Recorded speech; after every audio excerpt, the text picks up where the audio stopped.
Let me share my screen. How you can you see my presentation? No, sir. Okay. How about now? Now I can. Perfect. Okay, let me just close out of a few things. All right, excellent. Yeah, so thank you for the introduction, Philip. I am Jonathan Shepard. It's a pleasure to be here with you all tonight to talk to you a little bit about farm leasing. So we're going to talk about that. We're going to kind of hit it from a higher level, go through some of the basics, and then if there's questions, of course, at the end, you're more than welcome to ask any questions that you have. I would say you can put them in the chat box. I'm just not sure. I mean, you're more than welcome to do that. I'm just not sure that I'm going to be able to see them while I'm presenting, and I can't chew gum and walk at the same time, so it's hard for me to present and watch a chat box. But if I see something pop up and I notice it, I'll be more than happy to answer that. So just a little bit about myself. As Philip said, I've been here at the UK for 13 years. I had to think about it when he asked me that question earlier. And so within that 13 years, I spent about 10 of it with the Kentucky Farm Business Management Program, working with farmers one-on-one with their financials and financials, record keeping, income tax, that kind of stuff. And now I'm here on campus, still within the same job series. So I'm still a farm management specialist, but doing more extension programming and more general farm management stuff than one-on-one stuff. So with that out of the way, tonight we're going to talk about the basics of leases. I've already kind of told you that. Just going to kind of hit the high points, talk about some things that I think you should be aware of if you're thinking about leasing out your land. Talk about different lease structures. I mean, we're probably all familiar with the basics, but there's some out there that you don't see as often that are interesting, that may or may not fit what you're trying to do. Talk a little bit about the goals of leasing out your land. Why are you wanting to do it? And making sure, most importantly, that you achieve those goals depending on the structure that you choose. I'm going to talk a little bit about land/lease pricing, how that happens. And then we're going to get into the conversation of material participation. Material participation is a tax issue. But it's very important. And so just, kind of a spoiler alert, there's a difference between doing a cash rent and a share lease with someone as far as the taxation on your end potentially. Talk about some liability issues, some short-run profit incentives, both from the landlord perspective and from the tenant perspective, and then talk about complications as well. So I feel like anytime I even hover close to anything in the legal realm, I need to make a disclosure that I'm not providing legal advice, that this presentation is for educational purposes only. And really all that I'm trying to do here is give you some material to think about. And before you take any kind of actions, make sure that you seek the qualified professionals, whether that's legal counsel or tax help or farm management help, whatever that is. Just make sure that you reach out to those qualified individuals before making any decisions. The State Bar Association does not like people pretending to be lawyers. And I just want to disclose that I promise you I'm not trying to be a lawyer. I'm an economist. So that's the way we're going to approach this. I think we all know what a lease is, but sometimes it's good just to start with a definition. And that's what we're going to do tonight. This definition this is a direct quote from University of Wisconsin-Madison's website. They've got a pretty decent farm lease section on their website. And we'll talk a little bit about that as well. There's a lot of really good resources out there, mostly from land grant organizations covering leases and lease templates and that kind of a thing. But I like this definition. And it says a lease is a legally enforceable contract that allows the owner of real estate or personal property, so farm equipment, livestock, buildings would be in there too, to convey the right to use that property to a person or business for a designated period of time in return for some type of payment. A lease only provides the right to use or possess the property, unlike the outright sale of property that transfers title, ownership, or gives an equity interest in the property. So the thing that I like about this definition is it's within the first sentence that, it's a legally enforceable contract. And sometimes I think it's just important to remind ourselves that anytime that we're thinking about leasing, that we are engaging in a contract with someone else, and there's some legality issues associated with that. So in a very, very broad sense, what should be included in a lease? At the very least, so I would take this listing here, these bullet points kind of as the minimum. Okay, you need at least this, and you could get into a lot more detail in each of the categories. Contracting parties and date, I think that's pretty self-explanatory, but we want to make sure that we're using legal names for all the parties involved. For the landlord, leaseor, and the tenant leasee situation, the date in which the lease is signed needs to be on there. I need to think about this from the perspective too of spouses or other people that have interest in the property, and making sure everybody's on that lease if that is necessary. Regarding property description, this is, as it seems, but we need to have address and, description of the property, number of acres, the details about the property, the boundaries, maybe even use GPS coordinates to, clearly define exactly what you're talking about, what land is part of this lease, what land is not part of this lease, and or using maps, FSA maps or whatever the case may be. The general terms of the lease, this is going to be more the bulk of the lease, as far as I refer to it as the who, what, when, where, how. But this is where you're going to get into more details about what kind of a lease that it is, what it covers, what it doesn't cover, what is being offered up, what is excluded, all that kind of good stuff. In the land use section, you're going to, state, even if you have covered it before in the lease, you're going to restate exactly what is being offered up or what the contract is for, and more specifically, what it can be used for. If there's restrictions on the crops that can be grown or the livestock that can be pastured or the forages that can be planted, all that needs to be specified explicitly in the lease. Hunting rights oftentimes, come into this as well. If you're, are the hunting rights going to be part of this lease, or is that being leased out to somebody else or something, or to someone separately? And then within that, what hunting rights? Is it all hunting rights? Is it just deer hunting rights, turkey hunting rights? All the different hunting seasons that we have. Just be specific about that. If you're only renting it out or you're only including deer hunting, make sure that you state that as well. Payments and due dates, super important.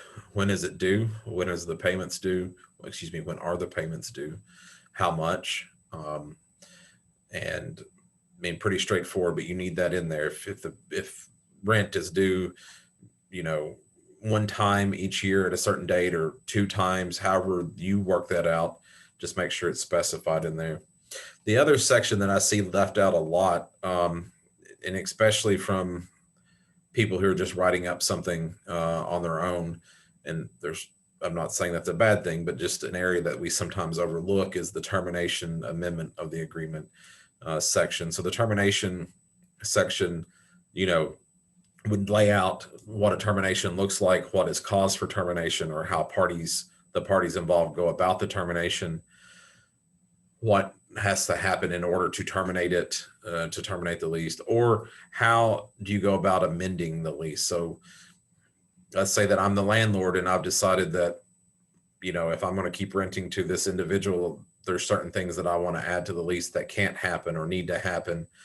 Ideally you would approach the tenant beforehand and discuss it, and then provide, a written document that says, these are the things that we're changing. And, but you need all that specified within the original lease of how you go about making those amendments. That's really super important if you're worried about something changing, within that lease term. And then last but not least, it needs to have signatures. So it needs to be signed by all parties that are involved. In agriculture, we have a tendency to do a lot of things by the shake of the hand or through oral contracts. And once again, just to state again, I'm not putting on a lawyer hat because I don't have one to put on, but oral contracts are still legal contracts, but it becomes an issue of enforceability. And you're oftentimes, if not always, better off to have something in writing to prove your case. So I don't like oral contracts when it comes to leases, but I know that they exist out there all the time. And in some states, and I don't know about Kentucky, the enforceability, especially if it's a multi-year lease, there's some case law out there, as I understand that, if it was a 5-year oral lease, the enforceability may be, truncated to a year or something like that. So written down, signed is typically always better. On this next slide that you're looking at now, I've just laid out some of what I'm calling the typical lease structures. And then you'll see next to each one, I've got parentheses and it says, cash share or combination of those. And so I just kind of want to talk through these a little bit as far as what they are and how they're typically structured. And then we're going to break down more specifically a cash rent agreement versus a share lease agreement. But we'll just start here at the top, the cash rental agreement. I mean, that's what, we're probably most familiar with, to be quite honest. That depending on where you're at in the state, the state of Kentucky is very interesting in my experience, that depending on where you're located geographically, the kind of the community norms dictates how much share leasing you see versus cash renting. There's pockets in Kentucky where share leasing is the standard, and you see very little cash renting. And then you go to other areas of the state, and it's the exact opposite of that. So the cash rent is probably the easiest to execute, and what you see the most of. A crop share, on the other hand, and we're going to talk about those top two. We're going to break those down on the next slides a little bit more. Like I said, depending on where you're at, and there's benefits to a crop share from the landlord's perspective too, both from the risk side and the income tax side potentially. But they're a little bit more difficult to pull together. Not impossible by any stretch of the imagination, but a cash rent agreement's a lot easier than a crop share in many cases. And then we have things like pasture leases, which can be done, on a cash rent scenario, or could be on shares. I didn't put hay lease on there, but that's kind of the same thing. So I really should say pasture or hay lease. Sometimes those are done just straight cash, or sometimes they're share. Farm building leases. Typically I see those done on a cash rent basis, where you're just paying X number of dollars per year to rent the shop or the barn or whatever structure you're looking at. Sometimes they're part of a share lease. So the share lease would be negotiated, maybe a little bit higher percentage towards the landowner if a building's being included, or sometimes it's just included in on top of the share lease, or sometimes you've got a share lease and then you've got a cash lease for the building. Livestock leases and livestock share leases, these can be cash leases or share leases as well.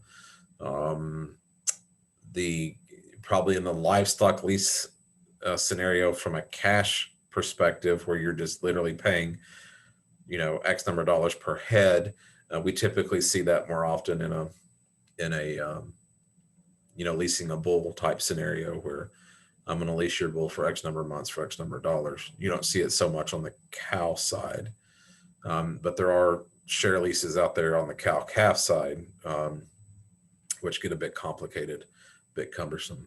Machinery leases, same way. You can do a share lease or a cash lease.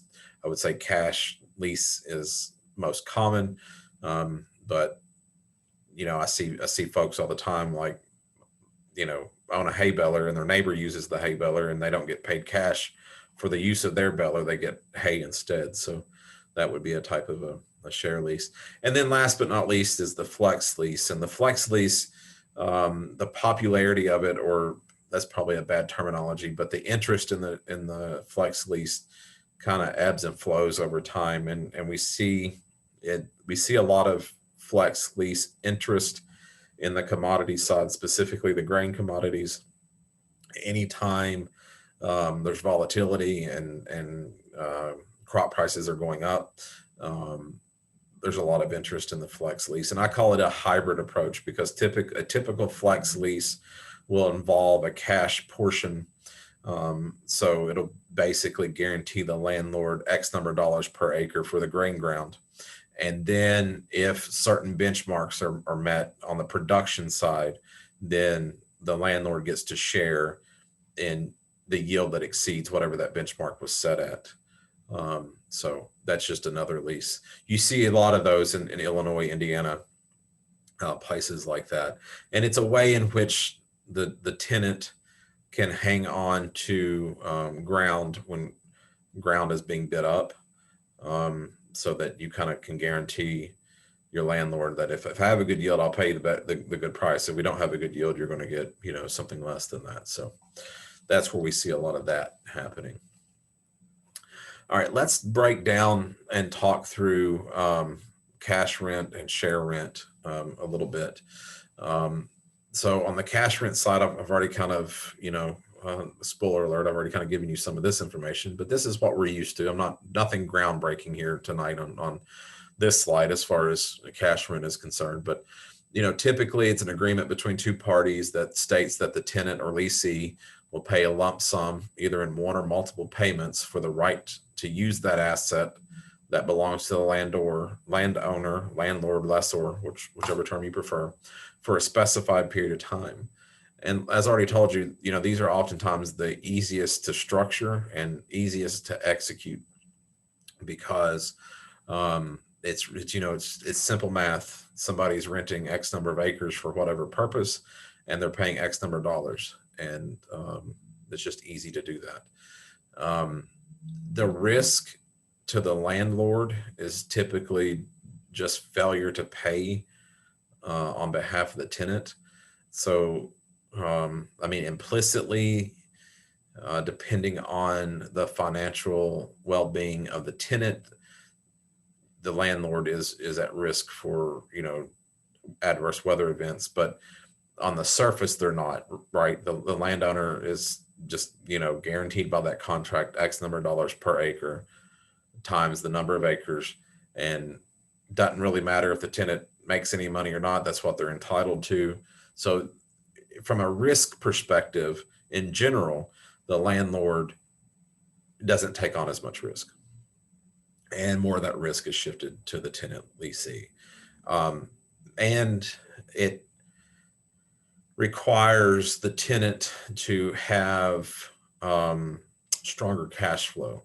A cash rent scenario just requires more cash up front.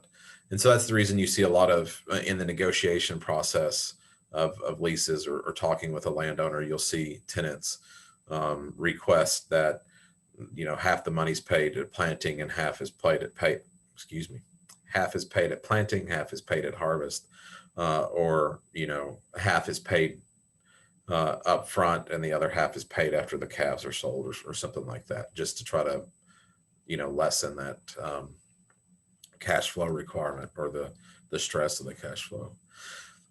So we compare this to a share lease, and like I said, we think of share leases oftentimes in the crop side of things, but they absolutely exist in livestock and hay and pasture and stuff too.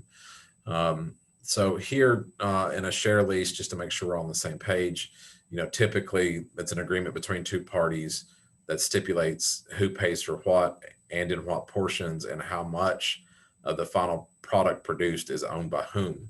And the 3 bullet points there underneath that are kind of the typical share lease arrangements that we see in the crop side of things. So 25-75, 1/3, 2/3, 50-50.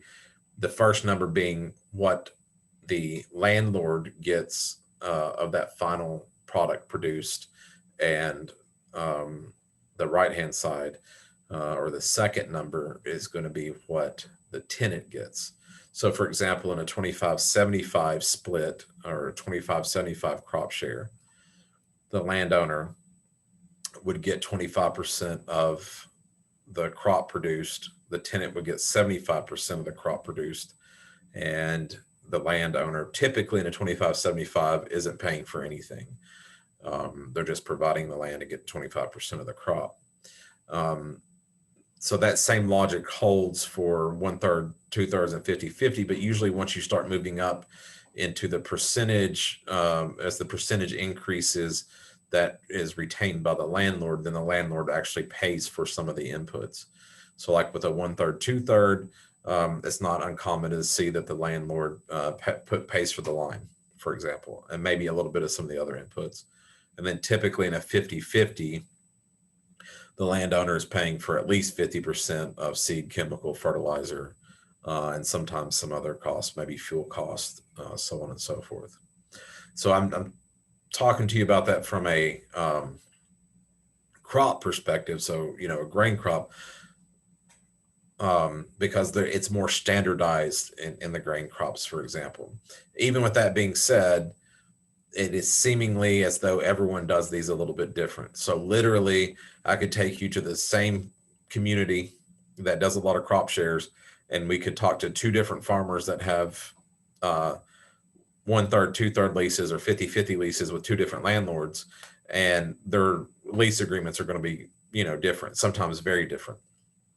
On the livestock side of things, when there's share leases, it's even more varying, and even more. There's a lot of differences in the share leases that you see with livestock, it seems like. The thing about a share lease, of course, is that you're shifting some of that risk to the landowner, or at the very least, you're sharing that risk, or at the very least, you're shifting some of that risk.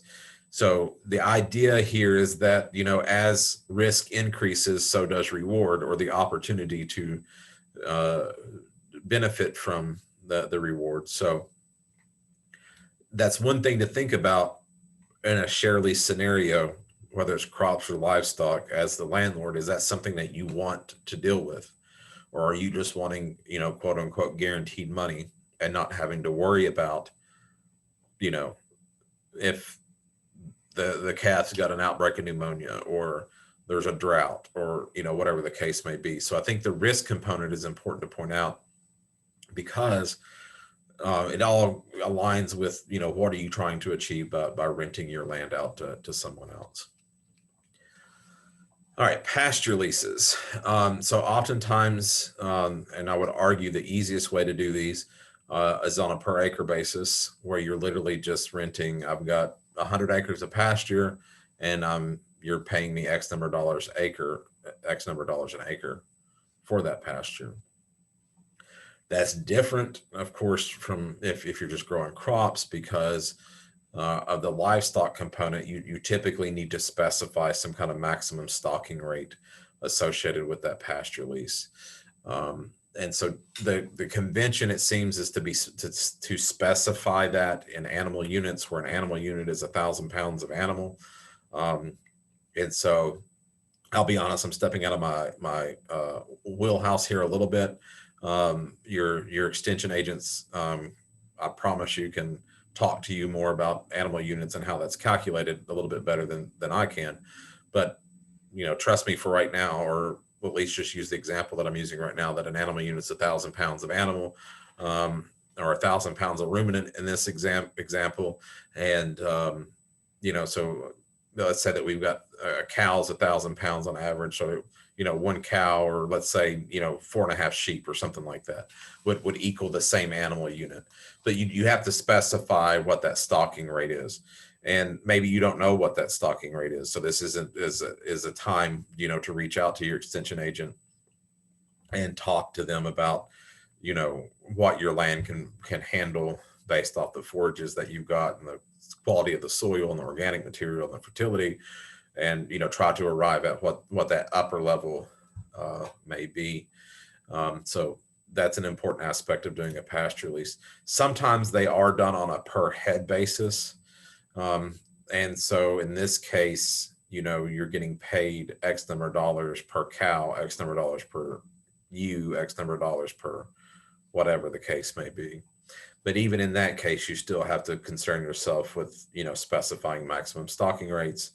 And you're going to have to define that by, each classification, and or set maximum animal units that can be on the farm as well. Also, in this, you need to explicitly state what your expectations are as far as stewardship of the land is concerned, and stewardship of the animals, even if they're not your animals. You want to include language that, you expect the animals to be cared for and handled, according to, standard protocols or industry standards. You don't want to, and these people, in my opinion, are few and far between out there. I really do believe that, but you don't want to get somebody who's going to make you look bad because they're not, following, standard procedures for handling cattle. And of course, that's going to depend too, how big of a deal that is if it's right against the road. And not that any of us are condoning not treating animals well, but I hope I'm communicating what I'm trying to communicate here, that you need to know who you're dealing with, and explicitly state that you have expectations associated with the way in which business is going to be conducted on your property. Also need to handle issues like adverse weather events. How are you going to handle a drought? What's the stocking rate if there is a drought? What's the metric that you're going to use to determine a drought? Because you don't want, your pastures overgrazed. So you need to lay all that out, that there's metrics that you're going to follow. Once we're in a drought of this severity for this long, then the numbers have to be reduced to this, or, whatever the case may be, or you have to start feeding hay. All that is going to be very individualistic to the farm and your expectations and your goals. But if you don't put it in that contract, it's hard to enforce. All right, we've already kind of talked about livestock cash lease. Once again, I use the leasing of the bull as kind of the most common example of that we see. But we can also do share leases. You could share a bull. For example, you could buy a bull this year, and you and your neighbor use it, and then when it's time to replace that bull, then the neighbor buys another bull. That happens sometimes too, and can work out quite well. Oftentimes I see livestock share leases occur when there's somebody who is a new or beginning farmer looking to get into agriculture production, and then there is a farmer getting ready to retire and is wanting to bring somebody in to take over the operation. And one of the ways that they do that is through this livestock share lease. I'll be honest with you. I'm going to go ahead and state my bias up front here. I think livestock share leases are challenging. I think that they're really challenging to structure well and to execute well. I certainly have seen it done, and I've also seen situations where they're absolute nightmares. So just take that for what it's worth. The reason they become complicated, especially if nobody, so let me rephrase that. Let's say that I've got, 45 mama cows, and I'm looking for somebody to take over my operation, and the person that I think is going to be a good fit doesn't have the money to buy the cows. And so we arrange, in exchange for them, caring for the animals, they're going to get 75% of the calf crop, for example. But this individual lives 15 or 20 minutes away. If my cows get out, then who do you think is going to be out on the road getting the cows back in? It's probably going to be me, the cow owner, that because I'm living there on the farm with the cows. If a neighbor calls and says the cows are out blocking traffic, I'm not going to wait 15 minutes or 20 minutes or however long it takes for somebody else to get there. I'm going to go ahead and start doing that work. And so there's oftentimes the areas in which I see the struggle with this is the division of labor issue, because whoever's closest is probably going to end up doing more labor. Not always, but I've seen that happen. Same thing with calving. If you have a calving issue, whoever's there is going to be the one that tries to render aid to that cow or get a vet out there quickest. If that's, if it's a situation that requires that. And then the other area that I see being an issue is just management disagreements in general. So, what happens if I want to use pink eye vaccine X and my tenant wants to use pink eye vaccine Y, and the one I want to use is $3 per head and the one that they want to use is $6 per head, or vice versa. That's just a made up example, but those are kind of things that you got to think through. And then also under this scenario, if the tenant's getting 75% of the calves, are those calves staying on the farm until they're ready to be sold, or are they being moved to another farm? If they're staying on the farm, what about retaining heifers? If they retain a heifer out of their 75% and keep it on the farm, then I don't have ownership of that heifer. And all that has to be thought through and clearly stated, just like, treatment of the animals, what expectations are. Same thing that we talked about on the previous slide concerning weather. If there's a drought, how is the decision made to either supplement feed or start feeding hay or reducing numbers, all that kind of stuff. It seems like a lot to go through for something that may not happen or only happens once every 5 or 10 years. But things can get very complicated and very ugly very quick if you don't have that established at the onset. So then I also ask, why are you leasing out your asset? And all the reasons that I've listed here are completely valid reasons. Oftentimes we'll see, someone who's looking to retire and, they're looking for that rental income or that lease income to be an important part of their retirement income. And so they actually need this income to live off of. Sometimes it's an inherited asset and the person may or may not be actually involved in the farm, and that's completely okay. I'm not passing any judgment there whatsoever. But if it's an inherited asset that's completely paid for and the person who owns the asset is really just interested in maintaining it and keeping it and just making enough money to pay the property taxes and not too worried about making a whole lot of money off of it, that person has a different set of goals and incentives than somebody who needs that income, as part of their daily living, so to speak. So how much money do you need to get out of the asset is essentially the question. And sometimes people are surprised. I think that maybe they're not going to get as much as they thought that they should. But it goes the other way too. Sometimes people are really surprised what people are willing to pay. So just thinking through all that as well is really important, but just having a good idea in your head, like this is the reason I'm doing this and this is what I need to accomplish by doing this. And so I get this question, not this slide, but the next slide, really, but it's tied together. Oftentimes I'm asked, well, how much can I get out of my land?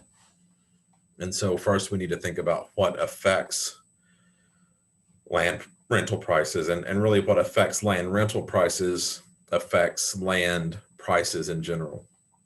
So I've just got 4 bullet points there on the screen for you. Productivity, as is not a shock to anybody listening right now, the more productive the land is, the more valuable the land is, whether you're buying it outright or you're going to lease it off of somebody. Accessibility is another key component there. Arguably, I'd argue accessibility in community, and specifically community if somebody's going to live there, if they're actually going to live on the farm. But is the farm easy to get to? Can you get trailers in and out of it easy? Can you get vehicles in and out of it easy? Distance to market, of course, plays a role too. You know, how far do you got to drive to get to the stockyard or to the grain elevator or wherever that product is that you're producing? That has an effect as well. And then last, but arguably just as important as any, is competition. And by competition, I'm talking about the other farmers in the community. How competitive is the land rental rate in your scenario for what is best suited for the land that you have? Because that's oftentimes going to determine the price that you get.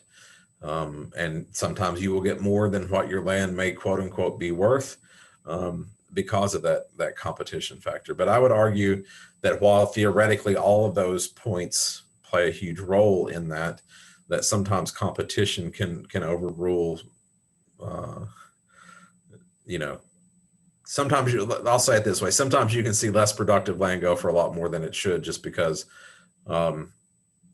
somebody wants to get it before somebody else gets it. So competition, we can't ignore the fact that it is a big piece of the puzzle. But if you want me to answer the question exactly how do I determine the rental rate, my typical first response is that's a great question. The good news is there's multiple approaches to this. The bad news is that depending on what your thoughts are, none of them are that good, or they're all difficult, or there's not a perfect approach here. And so I've just listed some of the more common approaches that people use, and I would argue that largely this is what people do on the backside. So this is what a landlord is doing before they're even thinking about renting the land out. So just to give them some baselines to think about what the land could be worth. What you see bolded there is really what I think determines most of what the land rental price is that you're going to receive. So I've got some familiarity with some of these. But once again, my familiarity with these are very much from the theoretical level. This is what's written in the farm management textbooks. This is what's written on websites. But whenever we actually get down to the brass tacks, so to speak, it's really what can you get out of it. But the average yield approach is taking the farm's average yield, and this could be off grains or hay or whatever the case may be, and taking whatever the average yield is and then applying some price to it. And I'm not talking like retail price, which is bad terminology too. I'm not saying that you take, let's say that you've got grain land, for example, that 5-year average corn is 150 bushels. You're not going to take that multiplied by current corn price, and that's going to be your rental rate that you're going to rent it at. But some price lower than that, it just gives you some metric to go by. A share of gross is another perspective where you take, total gross income obtainable per acre, and then the landlord gets, 5% or 10% or whatever that percentage is. There's the tenant residual approach, and this approach says that you calculate what is needed for the landowner to cover all of their cost, so their fixed cost and their opportunity cost, and then subtract that out, and then whatever's left over goes to the tenant. There's the crop share equivalent, where you basically look at a 50-50 or a 1/3, 2/3 crop share and just turn that into a cash rent scenario.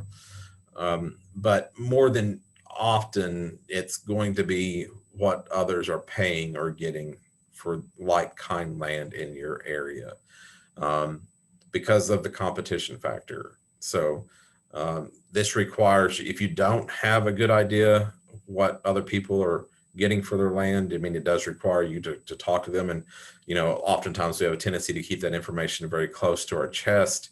But farmers also talk a lot too. Just go to the local coffee shop and get to talking, and you'll be surprised what you hear. But there are more scientific ways to go about it, but they're just not always that accurate because they're based off of averages. And then there's also, the fact that a lot of people choose not to be completely honest on surveys about what they're actually paying for things. So, if you're trying to rent out your farm and somebody's um, not willing to pay what you want to pay or what you need or want out of it, talk to other people that that are renting their land so you can get a baseline of what that is. And then I asked the question, can you market your farm to get a better rate? And market your farm may not be the best terminology either, but there are things that you can do, but this is an economic decision that you have to make as to whether or not it makes sense. I know from working with farmers a lot that they bid in their price that they're offering for the land. They bid in the cost of getting the land to the perspective or the position that they needed in to fit with their management style. So crop farmers, for example, will bid lower on cropland if they know that they've got to do a lot of fertility just to get, or pH, put out a lot of lime just to get pH back to where it should be, or they know that the land has not been fertilized well. They're going to bid having to apply that extra fertilizer to it. Cattle farmers that are renting farms for running cattle on are going to bid in the fact that the fences haven't been replaced in 50 years or 60 years, or there's gaping holes in them. So just think through that. If they've got to do a lot of bulldozer work to get roads straightened out or passable or whatever the case may be, that is going to most likely be bid into the price that you are offered. And so you make the decision. Does it make more sense for you to do some of that stuff and maybe get a higher price, or do you just take a lower price and allow the farmer to do it? And that's going to vary very much, right, depending on your individual situation and what the specifics are in your local area. It may be just as better off to take $10 less an acre for a couple of years and have the tenant do some of the things that you've been meaning to get done, for example, or to get things done that you've wanted to get done as well. And then one thing I didn't put on the slide, oftentimes what we'll see too is like silent bidding, where a piece of land will come available and it's advertised in the local community, and you take bids over a period of time. If you're not, usually you're approached by somebody beforehand. As soon as somebody realizes a piece of land is for rent, you'll probably start getting inquiries about it. But if you want to try to, increase that rental rate, sometimes doing the sealed bid situation is an option there too. All right, I do want to briefly touch on a topic that is tax related, and it's called material participation. And material participation, like I said, it is a tax concept, but it can have some very big consequences on your individual circumstances or goals. And so this is very important for people that still are involved in the farm in some capacity, or want to still be involved in the farm, or have other earned income that they're trying to manage. I'm trying to choose my words carefully here because I know none of us would ever engage in any kind of tax fraud or anything like that, but there are things that we can do legally to strategically manage our tax position. And sometimes people are not aware of the fact that depending on what the rental agreement is, depends on how that rental income is treated for tax purposes. So let's look at the difference between a cash rent scenario and a share lease scenario on what that can potentially do to our taxes. All right, so we'll look at material participation from the cash rent side and from the share lease side. And what I should say, just to give you an idea, if the word material or the two words material participation seem like a very IRS-y thing to say, it is. But what it looks at is how involved are you in the operation. And so what the IRS is trying to do here is to draw a line between what is a true rental activity where you don't have any involvement in that rental activity other than just collecting rent and making necessary repairs to continue making that rent, versus someone who is almost like in a partnership where you are actively involved. So under a typical cash rent scenario, the tenant is paying the landlord cash rent. We've already talked about that. The landowner or the leaseor treats that as rental income. And that rental income, because rental income is not subject to self-employment tax. And just as a quick reminder for those of you that um, don't know what self-employment tax is or aren't thinking about what self-employment tax is right now, that's that extra 15.3% that self-employed people pay on their income, right? So you pay, 15.3% on earned income. You get to count half of it off as an expense, but it is still, that's your self-employment tax. So it matters from the perspective that oftentimes people are trying to lower their self-employment tax, right? They don't want to pay in self-employment tax. So they like a rental agreement where they don't have to pay in self-employment tax. Depending on what your age is, what your goals are, what your retirement portfolio looks like, and or what your beliefs are of Social Security in general, you also need to realize that rental income does not give you credit for paying into the kitty, so to speak. So you don't get credit for Social Security purposes. So you're not going to increase what you've paid into Social Security, which will ultimately have an impact on how much you can draw out of Social Security. That's a very hot subject with people. Some people do everything that they can to avoid paying into Social Security, and some people want to pay in as much as they can. I'm not judging you on whichever way you feel about that. I just want you to know what the actions are here or what the consequences are of this arrangement. That income is reported on the Schedule E. And from the IRS's perspective, it's a pure rental agreement, and you are not considered to be in the business of farming. What does that mean? There are certain Internal Revenue Code sections that you no longer qualify for. So Section 179 expense deduction. So that's the accelerated depreciation where you can write off, a lot of money spent on eligible assets in the year in which that they are purchased. You do not qualify for Section 175 deduction for soil and water conservation expenses. You certainly can still engage in activities that fall under that category, but instead of being able to write those off on your taxes as a reduction of your income, you have to capitalize those costs and add it to the cost basis of the land itself. You do not qualify for Section 1301, which is farm income averaging, which allows you as a farmer to take farm income and spread it over the 3 previous years. It's a very interesting thing, and I'm not going to go to the details here, but the idea is that farm income ebbs and flows from year to year, and so Congress wrote this provision for farmers only. It almost sounds like the dating app, doesn't it? But it applies to farmers only, such that you can only farmers can, if you have a really good year after having 2 or 3 bad years, you can take that really good year's worth of income and spread it out over the previous 3 to lower your taxes. And then you don't qualify for the special rules for estimated tax payments. So if you are considered a farmer by the IRS's standards, meaning that at least 2/3 of your income comes from farming activities, you don't have to make quarterly estimated tax payments. You can pay 90% of how much of the tax you're going to owe by January 15th.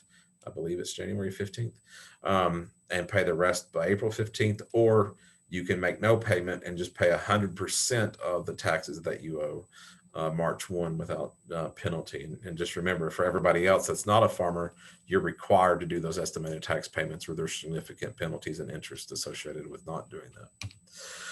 However, under that scenario, you still get to deduct, as in a cash rent scenario, even though you're not materially participating in the operation, you do still get to deduct, repairs, taxes, insurance, so on and so forth. So anything of those ordinary and necessary expenses that must occur in order for you to continue renting that farm out in a cash rent scenario to produce that income, that is still completely a deduction against your income from the rental activity.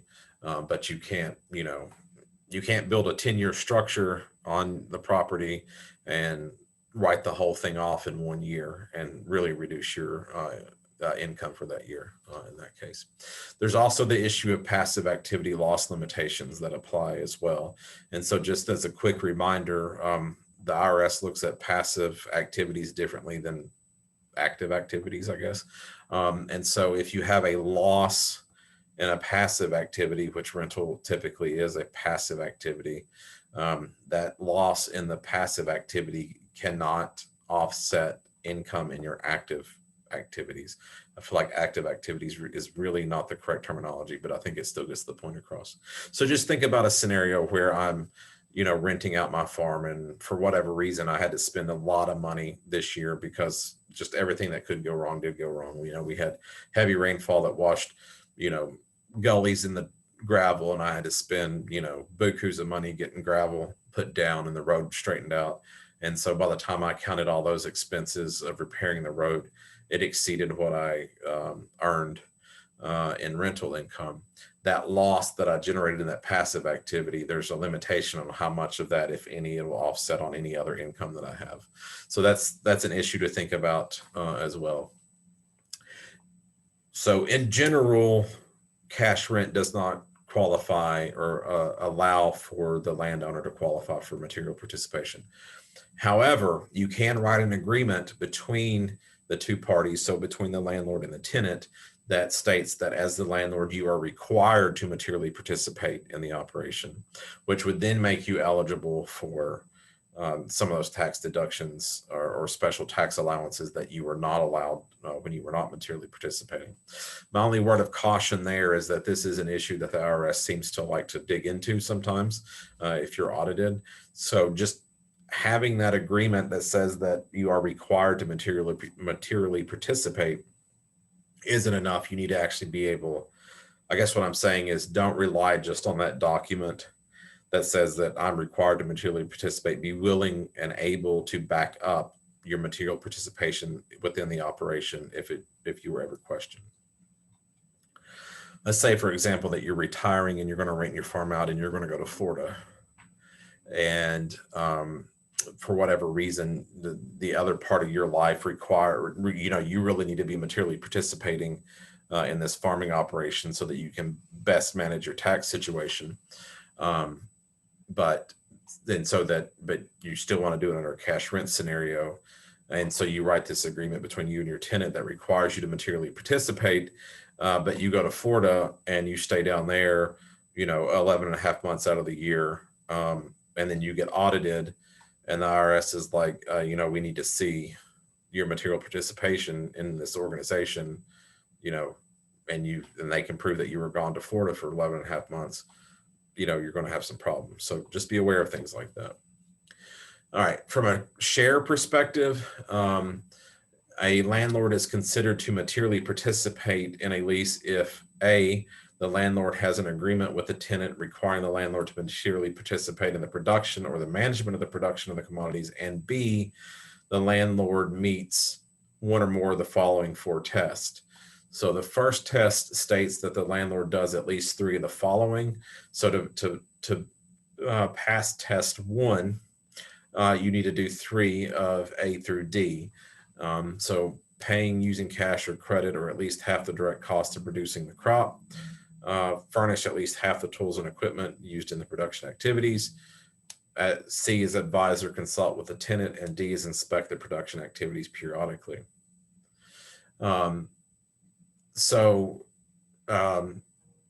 C and D are a bit subjective. A and B are far less subjective because it actually states how much you have to pay or provide.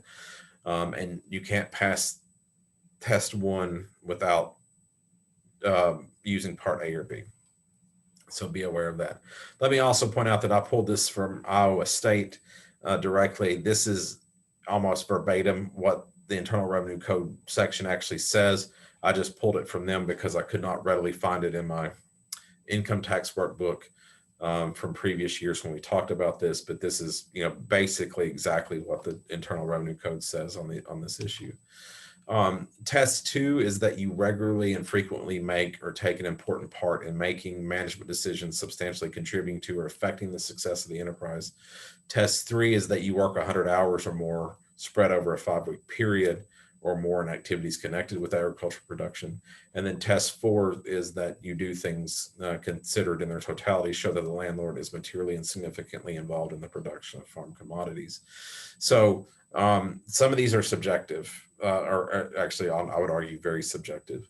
Any of the ones that do not actually state, number of hours and weeks and, or how much you have to pay or provide are pretty subjective. And you'll find that a lot in the Internal Revenue Code. Most of that's written by lawyers.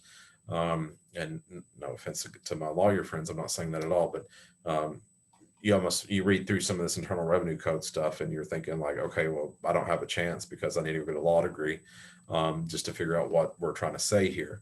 I mentioned that only to point out that you probably need to make notes, keep a journal, have some way to back up your material participation in case it ever gets questioned. I would also remind you that typically when it comes from an auditing perspective, the IRS is behind. So, if you get audited in 2022, there's a good chance you're not going to, or in 2023, you're not going to be audited on your 2022 taxes. You're probably going to be audited on your 2019 or 2020 taxes. So, it's hard to remember exactly what you did 3 years ago, for example. So just keeping some notes of that can really save your bacon, just so that you have something to kind of quote unquote prove to the IRS that you have materially participated in that operation. Interesting thing with crop share or share leases, whether you actually materially participate or not, you may be eligible for Section 179, Section 175, Section 1301, and Section 6654. And it's also important to point out that non-materially participating crop share landlords are generally subject to their passive loss rules in the same manner as cash rent landlords. And then there's this other thing called net investment income tax that you may be subject to. So we literally could spend an hour and a half, 2 hours talking about material participation and how each individual type thing is handled and how, because this issue has actually come up in tax court a lot because the IRS has audited people and people have argued their case. And so there's some really good tax law out there, tax case law through the tax court that handles a lot of this. And you can really get out in the weeds on it pretty quick. That's not the intent of tonight. You may already feel like I went too far out in the weeds on the tax stuff on this. But I bring it up just to illustrate that the lease structure in which you choose can have an impact on your taxes. And depending on what you're trying to achieve there, you may not get where you want to go depending on what that lease structure is. So keep that in mind if you're looking to lease your land out. Make sure you have a good understanding of the total picture. Speak to your tax accountant, CPA, yourself if you do your own taxes, tax professional, whatever the case may be, and walk through your scenario. Explain, this is where my income is coming from. These are what my goals are. This is what I'm trying to achieve. This is how I feel about paying taxes. This is, I'm trying to minimize taxes in this area, whatever the case may be, and allow that to shape what that lease agreement looks like that you eventually engage in. Liability insurance, anytime that there's a major change. So this really applies to people who are currently engaged in agricultural production themselves and are looking to retire. Have that conversation with your insurance agent about what you're doing now versus what you want to do to make sure that your liability insurance coverage is adequate for the new change. It may not be. You may need to pay a little bit more insurance to cover this or that or whatever. Or maybe there's no cost. Maybe it's just a change of the insurance policy. But very, very important to have that conversation with your insurance agent. Document that insurance agent conversation. Email is great to email your agent and say, hey, I'm retiring in 6 months and Jenna Smith is going to be renting the farm and she's going to be doing X, Y, and Z. Do I have liability coverage or what do I need? And document that so that, if everything is fine the way it is, you've got something to back up that you were told everything was fine the way it is, or that you're going to be getting a different policy. The other thing that I would point out is that sometimes with share leases, I know that this is especially true in grain crops, for example, that depending on how that share lease is written, um, it may require the landlord to purchase their own crop insurance. And I'll say that a different way. I think kind of the standard situation is a standard crop share lease, just by its nature requires the landowner to purchase their own crop insurance. The lease could be written where the tenant has ownership of the whole crop for crop insurance purposes. But the most basic crop share agreement, says that the landowner owns a percentage of the crop and the tenant owns a percentage of the crop. And this this issue reared its ugly head in 2012. That's when we had a really bad drought here in Kentucky, and there's a certain area in Kentucky around Owensboro where there's a lot of crop shares, and the landowners in a lot of those cases were expecting that they were going to get 25%, 33%, 50% of any crop insurance claim. But they actually got nothing. They got a big goose egg. And it wasn't that the farmer or the tenant was holding on to the landowner's share. It was the policy was written that this farm averages 200 bushel corn. The tenant is insured for 75% of it or 50% of it, and that's it. So just be aware of that these lease agreements can, from a crop insurance perspective, can have a big impact, and just make sure that you've crossed all your T's and dotted all your I's on that as well. And that may be the case, and I don't know this, but it is something to ask a crop insurance agent about. It may be the case that something like that is true even with like rangeland and pasture insurance, the rainfall insurance that's available. So it's a quick conversation to have with a crop insurance agent. Once again, 5 minutes to explain what you're doing and what's going on, and making sure that you're covered. So the little bit of this is repeat, but I think it's important to repeat this. Try to be as clear as you can be in your expectations. How's the farm to be treated? What conservation practices must be followed? Who pays for what? Who fixes what? Who mows what? How many times does it get mowed? Who gets compensated for mowing, or is mowing an expectation of the lease? One thing that I run into sometimes, and we see this a lot whenever crop prices go up, is what happens if you start renting out a pasture, for example, for crop production. I mean, that's what you're doing. Are you expecting that pasture to be reestablished at the end of that lease, or when that farmer stops farming the grain crops? If so, that's got to be stated in there. Cost a lot of money to put a pasture back in pasture. And so don't go into that lease agreement thinking that whenever they're done growing grain, they're going to just plant it back in grass, because most likely they're not. Just got a couple more slides here to hit with you tonight. Just thinking through what we call short-run profit incentives, and I'm going to approach this from both the tenant and the landlord perspective. Just remember that when profit margins are tight or cash flows are tight, from an economic perspective, the tenant has an incentive to minimize their cost. And so, like when it comes to fertility, for example, the whole concept of mining the soil, and this can happen on the crop side or the pasture side or the hay side.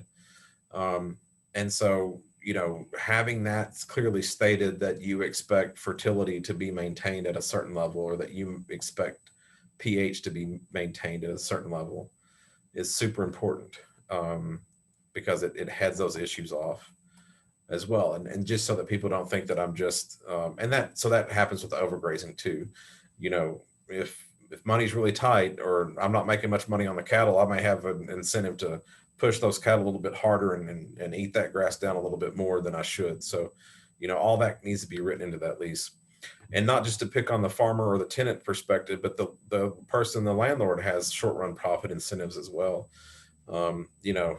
Not maintaining buildings the way they should be, or roads or fences, and so on and so forth. So thinking through all that and clearly stipulating who's responsible for what is super, super important. I've already kind of covered this, but just to hit it again, think through. It seems like there's a lot of interest in trying to find out what is an equitable lease or what is a fair lease, and equity and fairness are two different things. And it's really hard to find something that is perfectly equitable or perfectly fair. Um, and I know that that's always going to be an issue, and people are always going to try to think through it from that perspective. I completely repeated myself on this slide, I can see, but these are just things that I really want you to think about. If you're looking into leasing out your farm, think about the complications and try to head them off at the pass. So I've provided you with three references here. If you want to take a photo of your screen or a screenshot off your computer, I'm also going to give these slides to your county agents. So they'll be able to give those out. And then you're going to have the recordings available to you too.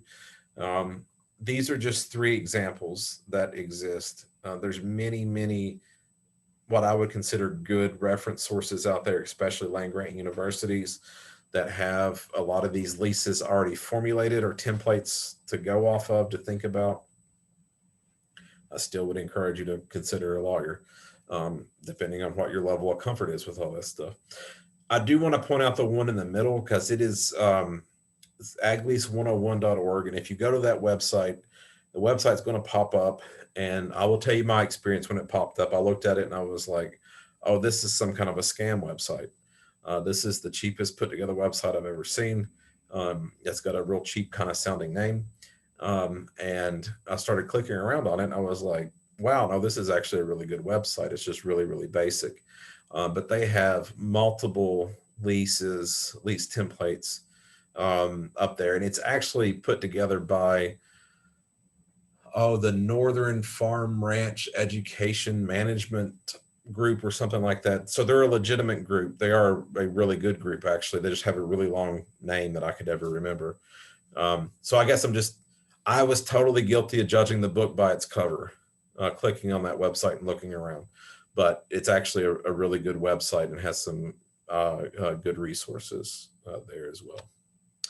So with that being said, this is the point that I ask you to ask any questions that you have, but while you're thinking about questions, if you have any, here's my contact information as well.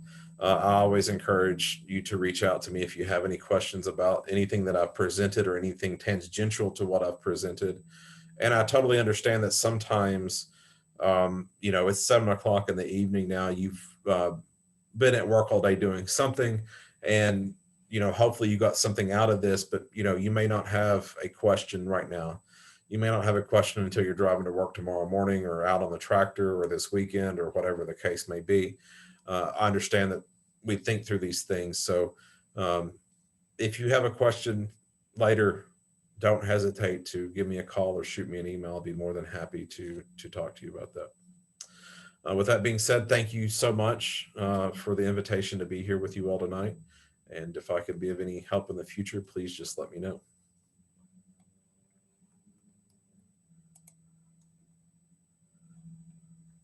Does anybody have any questions? Feel free to put them in the chat. Jonathan, I've got one here. Okay. And this may be too far as having to put on a lawyer hat. But let's say from a livestock perspective, somebody rents out some pasture, we get into a drought, and the tenant farmer is not doing a good job of keeping body condition score up on the cattle. We'll go that route. Right. Would there be any repercussions to the landowner come back on him from an animal cruelty side? So yeah, that requires a pretty big legal hat. I would argue that it's probably going to be more of a PR issue for the landowner. You know what I mean? That it's going to be, I don't know what the legal consequences are. I don't know what what our state laws say about intervention in animal cruelty cases or animal welfare issues. But as long as that landowner does not have any actual management responsibilities, so kind of like that material participation thing, if it's literally just they're renting the land, they're probably going to be okay, but the general public is probably going to want to blame them just as much as anybody else if they don't understand the specifics of what's going on there. All right. And then I've got one more, and I think you answered this one, but I'm going to ask it again. A good place to go get some templates to look at for the leasee. Yeah. So I would go, and I don't know how long that aglease101.org, I'll move that slide back up here. So if you just type in aglease101.org without the doc library, it'll pop up that website. That's a really good one that I have recently found, just because they have crop share, livestock share, cash rent, building rent. I mean, they've got multiple ones on there. Some of the other land grant universities, I think University of Illinois has several, but they're going to be very much centered around grain crops only for the most part. Wisconsin, University of Wisconsin's got some that I know of, but if you just do an internet search, so if you look at this, especially the Ag Lease 101, you want to see some different ones. If you just do an internet search of just, farm lease templates or farm lease agreements, it's quite amazing how many actually pop up there. Okay. Charlie and Roseanne, no, I can't teach you to do a rain dance, but I did put the rain order in, but it's like everything else. It's on back order. So it'll be here when the labor shortage and all that stuff ends. Other than that, ladies and gentlemen, I hope you enjoyed tonight. I don't know if April's got anything to say, but if not, we'll see you in a couple of weeks. I don't remember what the next topic is. It's trust. So on November 17th will be our next one at 6 p.m. We'll get started a few minutes earlier with introductions and stuff, but it will be covering trust. And just a reminder, I will email out the link to tonight's recording and as well as Jonathan's slides from this evening to everyone after we get them all together. But other than that, Philip, I don't think I have anything else. So I think we're good. And thank you again, Jonathan. We greatly appreciate you because this was actually a wealth of knowledge for me as well. So thanks so much. Thank you.